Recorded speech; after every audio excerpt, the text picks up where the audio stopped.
Chapter 61. One of my comrades there, another of these victims of 18 years of unrequited toil and blighted hopes, was one of the gentlest spirits that ever bore its patient cross in a weary exile. Grave and simple Dick Baker, pocket miner of Dead Horse Gulch. He was 46, gray as a rat, earnest, thoughtful, slenderly educated, slouchily dressed, and clay-soiled. But his heart was finer metal than any gold his shovel ever brought to light, than any, indeed, that ever was mined or minted. Whenever he was out of luck and a little downhearted, he would fall to mourning over the loss of a wonderful cat he used to own. For where women and children are not, men of kindly impulses take up pets, for they must love something. And he always spoke of the strange sagacity of that cat, with the air of a man who believed in his secret heart there was something human about it, maybe even supernatural. I heard him talking about this animal once. He said, "Gentlemen, I used to have a cat here by the name of Tom Quartz, which you'd have took an interest in, I reckon. Most anybody would. I had him here 8 year, and he was the remarkablest cat I ever see. He was a large gray one of the Tom species. He had more hard, natural sense than any man in this camp, and a power of dignity. He wouldn't let the governor of California be familiar with him. He never catched a rat in his life, appeared to be above it. He never cared for nothing but mining. He knowed more about mining, that cat did, than any man I ever see. You couldn't tell him nothing about placer diggins, and as for pocket mining, why, he was just born for it. And he would dig out after me and Jim when we went over the hills prospecting, and he would trot along behind us for as much as 5 mile if he went so fur. And he had the best judgment about mining ground. Why, you'd never see anything like it. When we went to work, he'd scatter, glance around, and if he didn't think much of the indications, he would give a look and say as much. "Well, I have to get you to excuse me," and without another word, he'd heist his nose up in the air and shove for home. But if the ground suited him, he would lay low and keep dark till the first pan was washed, and then he would sidle up and take a look, and if there was about 6 or 7 grains of gold, he was satisfied. He didn't want no better prospect than that. And then he would lay down on our coats and snore like a steamboat till we'd struck the pocket, and then he'd get up and superintend. He was nearly lightning on superintending.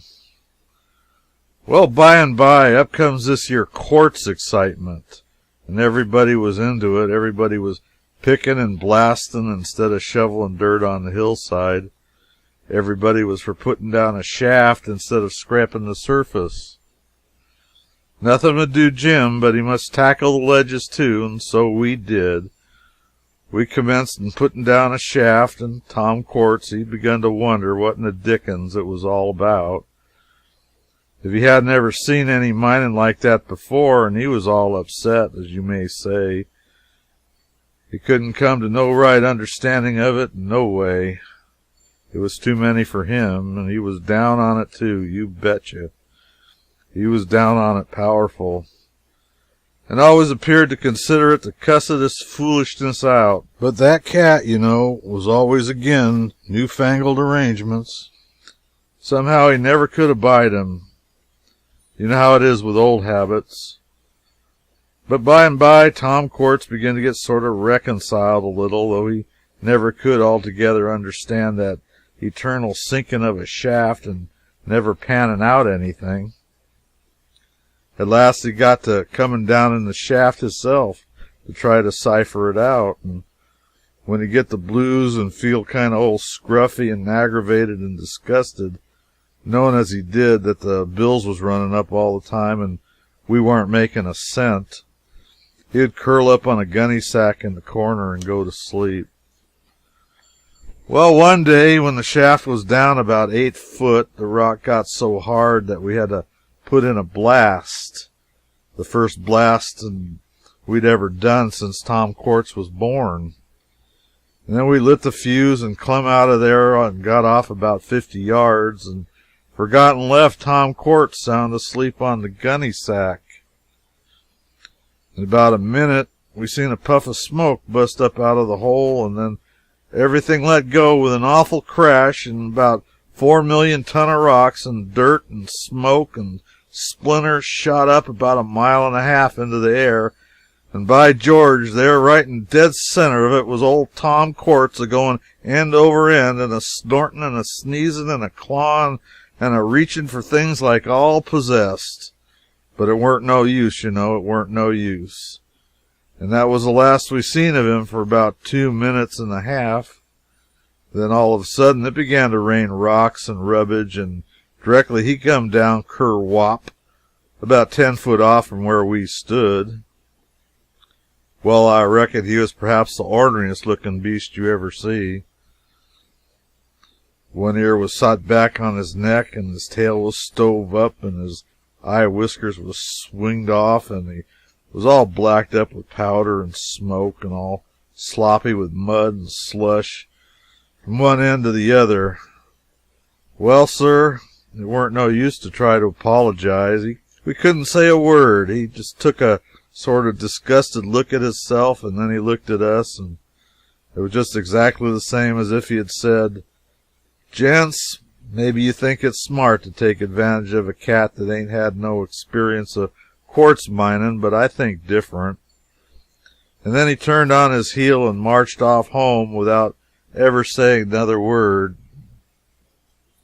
That was just his style, and maybe you won't believe it, but after that you never see a cat so prejudiced against quartz mining as that what he was.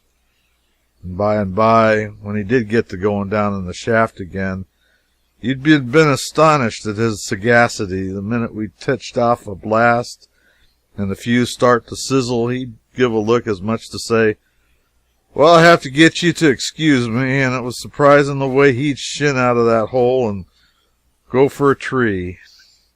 Sagacity, it ain't no name for it. 'Twas inspiration. I said, "Well, Mr. Baker, his prejudice against quartz mining was remarkable, considering how he came by it. Couldn't you ever cure him of it?" "Cure him? No.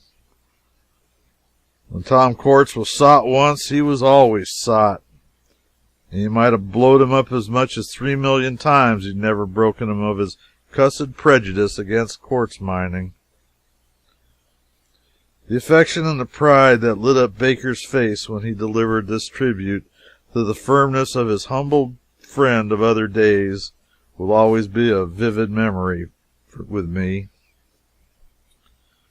Well, at the end of 2 months, we'd never struck a pocket, and we panned up and down the hillsides till they looked plowed like a field, and we could have put in a crop of grain, but then there would have been no way to get it to market. We got many good prospects, but when the gold gave out in the pan and we dug down, hoping and longing, we found only emptiness.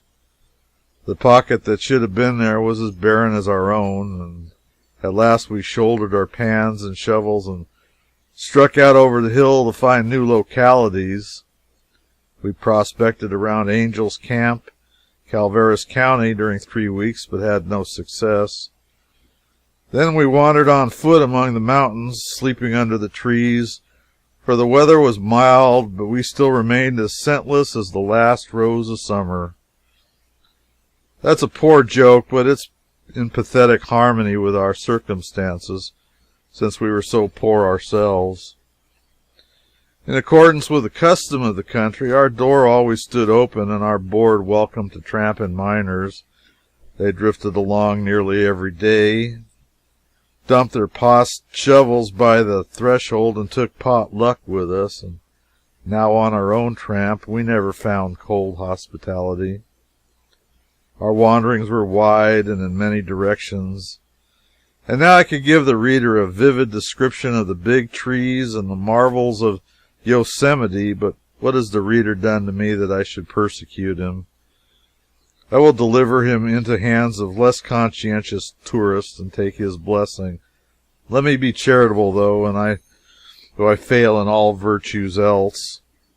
Here's a note. Some of the phrases in the above are mining technicalities purely and maybe a little obscure to the general reader. In placer diggings, the gold is scattered all over the surface dirt. In pocket diggings, it's concentrated in one little spot. In quartz, the gold is in a solid, continuous vein of rock enclosed between distinct walls of some other kind of stone. And this is the most laborious and expensive of all the different kinds of mining. Prospecting is hunting for a placer. Indications are signs of its presence. Panning out refers to the washing process by which grains of gold are separated from the dirt. A prospect is what one finds in the first panful of dirt, and its value determines whether it's good or a bad prospect, whether it's worthwhile to tarry there or seek further.